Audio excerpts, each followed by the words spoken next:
তাপমাত্রা অনেক বেশি, আমরা গাড়ি ঘোড়া চালাতে পারতেছি না, অল্প সময় গাড়ি চলে আবার অল্প সময় রেস্ট নিতে হচ্ছে, এইভাবে আমাদের দিন কাটা যাচ্ছে। ইনকাম খুব একটা ভালো না।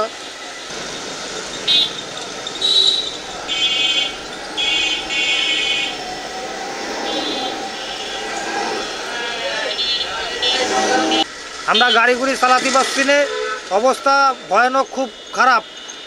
এত তাপমাত্রা আছে মানে ঘরের থেকে বাইরে বেরোনো যাচ্ছে না, গাছের পাতা পর্যন্ত পুড়ে যাচ্ছে, এত পরিমাণ তাপমাত্রা। করে আসলে প্রচণ্ড তাপদাহ। সারা বাংলাদেশের 5টি জেলার মধ্যে সর্বোচ্চ তাপমাত্রা এখন যশোরে।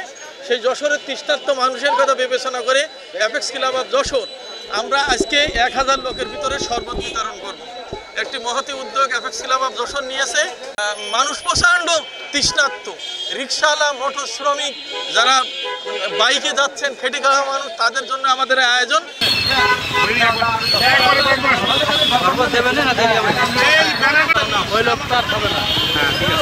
আমাদের নিয়ে পিছনে